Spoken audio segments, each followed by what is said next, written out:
A new investigation says a group of corrections officers at New York's Marcy's Detention Center beat an inmate to death.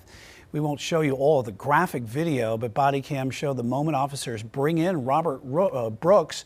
It also shows officers repeatedly beating him. He later died, and all this happened on December 10th. New York Attorney General's Office of Special Investigations has opened a case into Brooks' death.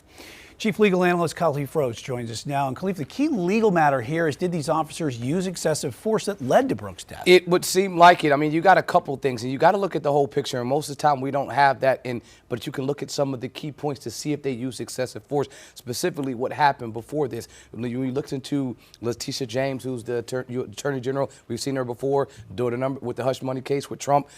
She said that 4 of the officers that were involved didn't turn on their body cameras, and that's why we only have video and no audio. She's saying that, specifically showing that their intentions to do wrong to him when they walk in the room.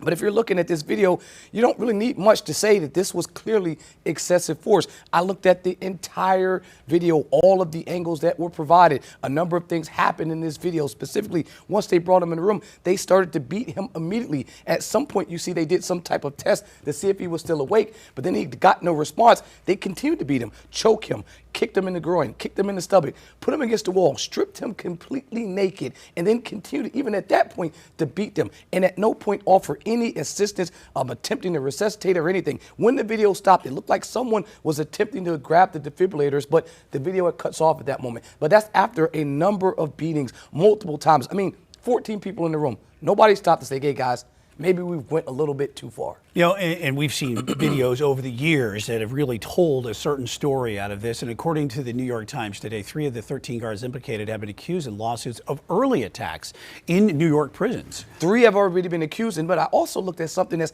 even worse than this. In this very prison, the Correction Association of New York, they call it CANY, they go to prisons around their state and look at the conditions. They talk to inmates to get a test to see, well, what's happening here, and they give these anonymous indications. They talked to 117 inmates. 90% of them said that not only did they witness abuse, but they witnessed race-based abuse. You got to look at this prison. 41% African-American, 22% Latinos that are in there right now. 92% of the correction officers are white officers. So there's this disparate race balance that's already there. When you look at this video, you can't say anything else but this was a modern day lynching. I mean, that's literally what it looked like. There was not just an abuse of power, but there was a pleasure in the power. A number of smirks, a number of times you can see them mouthing things to him out of frustration. When you're in those situations, you talk about de-escalation. You're talking about understanding the situation. A number of folks on their sleeves, they had sergeant sleeves. And so there was leadership in the room. So you can see that this was something that they have done in the past